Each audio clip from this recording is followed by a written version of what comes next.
Mayor Lovely Warren has announced a new program in Rochester to help entrepreneurs in the city grow their business or start a new one. Kiva is the world's largest nonprofit crowd-funded platform, and the opening of a Rochester office is a great start for aspiring business owners, city neighborhoods, and job seekers. Brad Willows is the project coordinator for Kiva Rochester, and Amy Ventura is a research analyst for the city. They join us now to tell us how this program works. Thanks for coming on today. Thanks for having us. Thank you very much. So give a short introduction there, but what exactly is Kiva and what is crowdfunding? What does that mean? So Kiva is an international microfinance nonprofit based in San Francisco. They offer these $10,000 or less loans with no interest and no fees that are crowdfunded online. So what that means is tons and tons of people, hundreds of people, all contribute $25 or more to fund these loans through their online platform. And the Rochester Launch was just a couple weeks ago at a business that had actually applied and received a Kiva loan. Tell us about that. Sure. We brought Joy in from Coffee Connection. She had already been involved with Kiva, and we really wanted to deepen our relationship with her and find out more about her experience with the program and how it helped Coffee Connection grow. So she was a natural partner for us, and she was very gracious in letting us host our event there. So she was a current business owner. Yes. And what did she do with her Kiva grant? So she got a $5,000 loan to purchase coffee roasters for their wholesale business. It helped them be able to expand their capacity and reduce their costs in their wholesaling side of their business. And Brad, in what way is the city involved?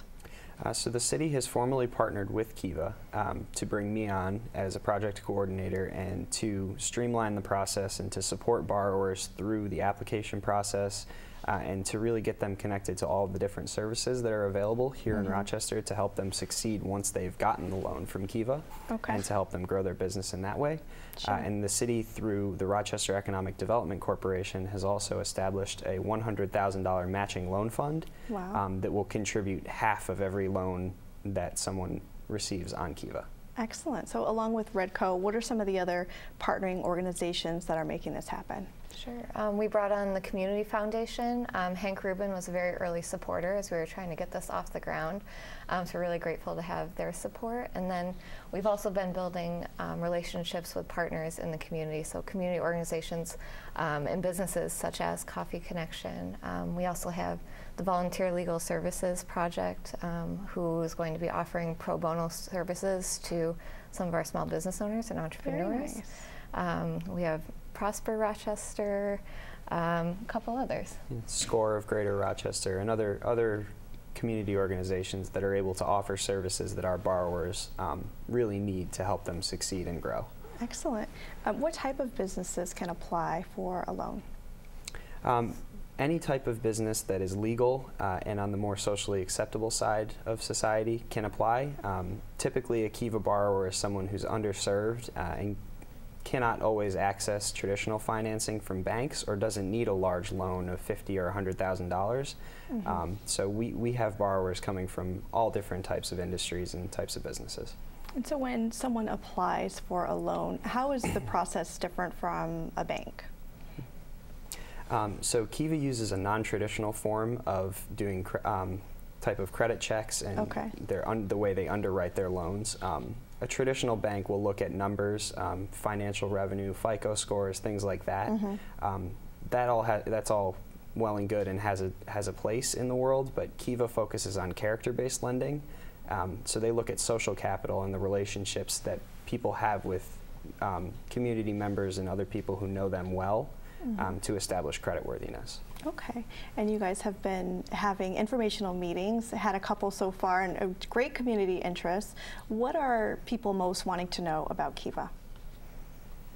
I think a lot of people think that there's a catch of some sort because they hear $10,000 loans with no interest, no fees.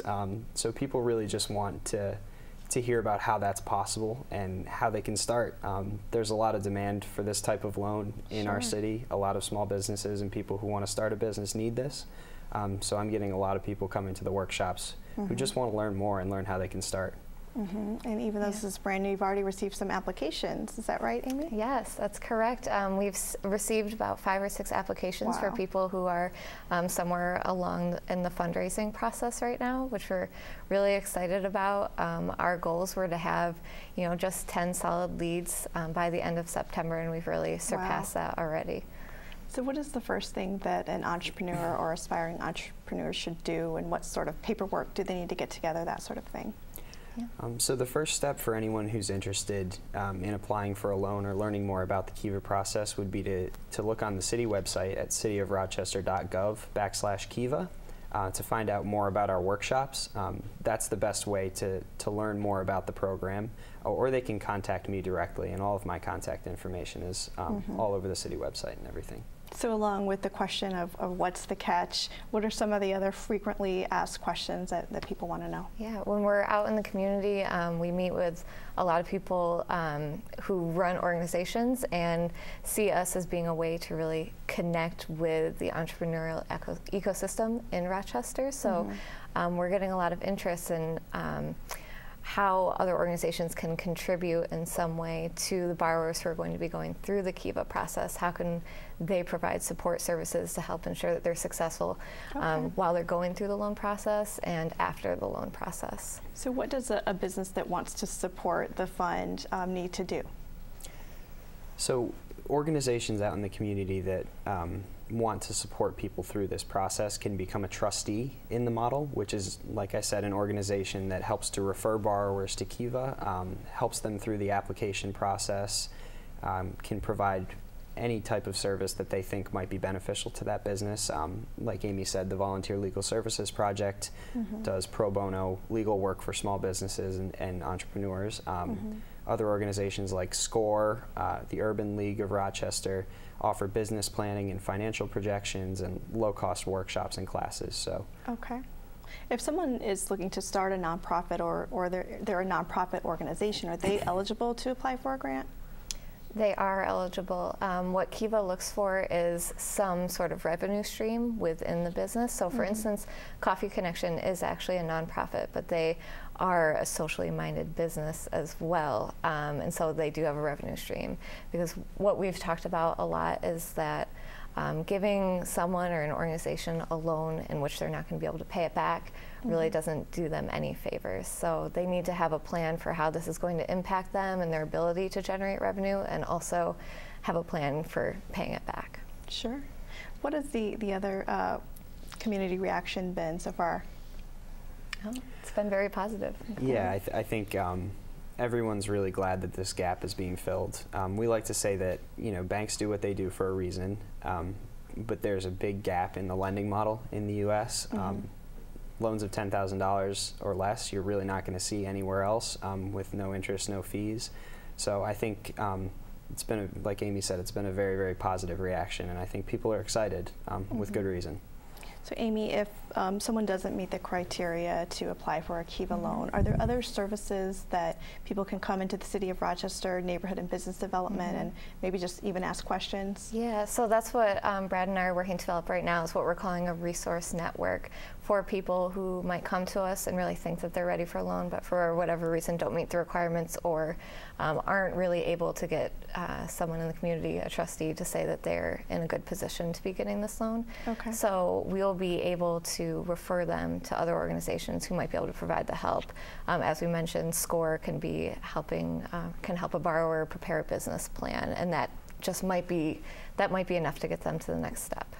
So we'll have a lot of resources like that. Great. And Brad, you mentioned you guys had a goal of 10 applications by the end of September. Going forward, what's the long-term goal for Kiva?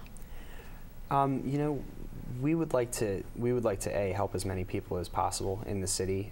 So I think right now at the start of the program, we don't really have an overall 5-year goal for the program. But we're talking by the end of the year, in the end of December, we're hoping for 20 to 25 people who have gotten through the application process and are either fundraising or have been fully funded. What should someone do if they're interested? So attend a community meeting. How can they find out about that? So you can visit cityofrochester.gov/Kiva, and all of my contact information is on there, as well as information about workshops that we're going to be holding in the future. And Okay. anybody is welcome to contact me directly with any questions. Okay, excellent. Well, thank you so much, Brad and Amy. If you'd like more information about Kiva crowd-funded microloans and the Redco Matching Loan Fund, again, you can visit cityofrochester.gov/Kiva. You can call 585-428-6053 or send an email to Brad at bradley.willows@cityofrochester.gov.